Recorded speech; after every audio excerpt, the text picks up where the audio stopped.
One of the things about tribulation, the Prophet ﷺ said, this is an amazing hadith, Imam al-Tirmidhi relates it. He said that on the day of judgment, when the people who had good health and well-being in dunya, because some people they're blessed like that, and it is a blessing. We don't want tribulation. We ask Allah for afiyah. The Prophet said, ask Allah for well-being. But if it comes to you, he said, be patient. So we don't ask, oh, give me tribulation. But he said, sallallahu alaihi wasallam, and this is tasliyah for the people of tribulation. It's a way of consoling and solace for the people of tribulation. He said that on the day of judgment, when the people of well-being in the world see the people of tribulation, they will wish that they could go back to the dunya and have their skin flayed with scissors, like literally cut off, because that's the way they used to torture people. You call them flaying them alive. They would wish that was their tribulation. So the point is that don't ask for tribulation. We don't want tribulation. But if you get it, you have to understand that it's not a negative thing for believers. There's redemption in it. There's a reason for it. Now, if you look at the Prophet ﷺ's life, who had more tribulation? He had tribulation. He was an orphan. People have no idea. If there's any orphans here, they know exactly what I'm talking about. But people that had the blessing of two parents, or even one parent, to grow up without parents, the people that brought you into the world, their sabab for your existence, the reason for your existence, just to have parents for a long time. The Sudanese proverb says that you're a child as long as your parents are alive. Because even if you're 50 years old, your parents will treat you, you're just their kid. That's the way they'll do it. Especially the ladies know this more than the men, because they have this, and that's natural. But when they die, you're an orphan. And you feel it. It doesn't matter how old you are. You feel like something's been lost in the dunya that you can't get back. And people who've lost their parents know exactly what I'm talking about. The ones that haven't yet, just honor your parents. And call them and visit them if you're able to, because they're a great blessing to have. And they love you, and it's an unconditional love. It's an amazing type of love. So the Prophet ﷺ lost his parents, and then he lost his uncle. And then he had many tribulations. And then when the prophecy came, his people chased him out. In fact, Waraqah told him, I wish I was with you. Waraqah ibn Nawfal, who was Khadijah's relative, when she took him, she knew to take him because he knew about the scriptures. And she thought it was revelation. And he confirmed it. He said, this is the namus, the nomos, the law that came to Moses. When Waraqah, he said, I wish I was a young man so that I could be with you to support you when your people chased you out. He said, Awa mukhrijiyya? Huh? Like they're going to chase me out. He couldn't understand it.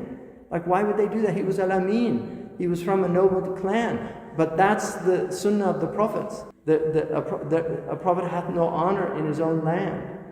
And this is the sunnah of the prophets. They get chased out. So that's a huge tribulation to lose your clan, especially in a tribal society.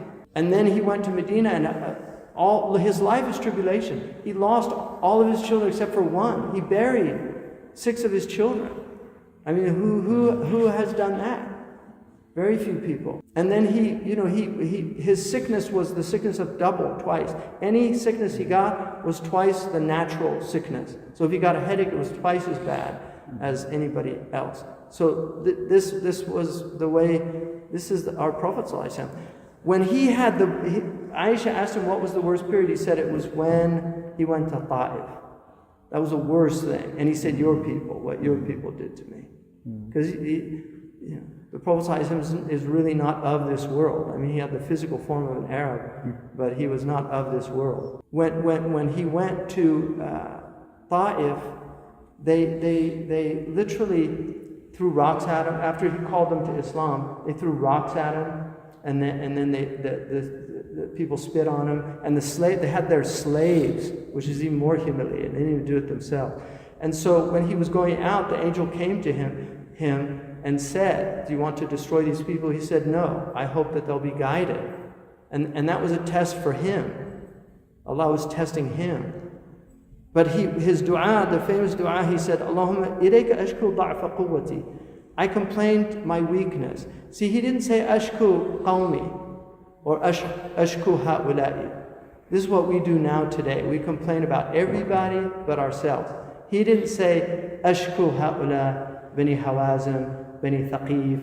He didn't complain about them. He said ashku da'fa quwwati wa qillata hilati. And my lack of strategy. Like I went there, I tried. He's complaining about himself. Like maybe I wasn't good enough. Maybe I didn't present it the best way. That's that. He's not blaming them for rejecting the message. He's blaming himself. This is an amazing lesson in this dua. And then he said, وَهَوَانِي عَلَى النَّاسِ. He didn't say, وَإِهَانَةَ النَّاسِ إِيَّايَ. He said, I complain to you my insignificance in the eyes of the people. He didn't say their contempt for me. He said, Hawani ala nas, my insignificance. This is a stunning statement. Ya Arham ar-Rahimin. Look at the name he calls by. Oh, most merciful of those who show mercy. Anta Rabb al-Mustada'afin. You are the Lord of the oppressed. You are he's clearly Mustada'af here. And he says, you are the Lord of the oppressed. Wa anta Rabbi, and you are my Lord. He didn't put himself in the oppressed. He just said, wa anta Rabbi, as if he's not one of them, like I'm not complaining, I'm oppressed. He said, you're the Lord of the oppressed, wa anta Rabbi. So he doesn't put himself in there. He's saying, the mustada'afin, wa anta Rabbi. Ila man takiluni, who are you going to lead me to? He's saying, you brought me to these people. Are you going to lead me to these people? إِلَى بَعِيدٍ يَتَجَهَّمُنِي, from these distant people that will treat me terribly. إِلَى عَدُوٍ مَلَّكْتُهُ أَمْرِي, or to an enemy, مَلَّكْتُهُ أَمْرِي. Look at the tawheed here. He's not seeing the people as having some kind of power outside of Allah's power. Allahumma malik al-mulk, tuti al-mulka man tasha. That's his maqam. His maqam is he sees everything from Allah. All the tribulations that are coming in the dunya, he's not seeing, these evil people, these evil kuffar, these evil people that have conquered our land. He's saying, anta malaktuhum amri. Right? So then he says, as long as you're not upset with me, as long as you're not angry at me, I'm not bothered by it. La ubali. The Arabs say la ubali, it means I'm not giving it any consideration. So all these tribulations that he's being afflicted by, he's saying, la ubali, as long as you're not upset with me. And then he says, وَلَكِنَّ عَافِيَتَكَ أَوْسَعُ لِي. But well-being is it's more comfortable. It's more comfortable. أعوذ بنور وجهك الذي أشرقت له الظلمات. I seek refuge in the light of your countenance, by which the entire creation is illuminated. All the darknesses are removed. وصلح عليه أمر الدنيا والآخرة. And everything in the dunya and the afterlife is made right. من أن تنزل بي غضبك, that you should reveal your wrath to me. أو يحل علي سخطك, or I should be enveloped with your anger. لك العتبى حتى ترضى. You can censor me until you're pleased. You can censor me. You can say whatever you want to me until you're pleased. That we ask for forgiveness. لك العتبى, us asking forgiveness حتى ترضى, until you're pleased. ولا حول ولا قوة إلا بالله. That's how he ends it. Tawheed. لا حول بيني وبين المعصية ولا قوة على الطاعة إلا بك. I cannot be prevented from doing ma'asiyah without your help, and I cannot be consistent in my obedience without your help.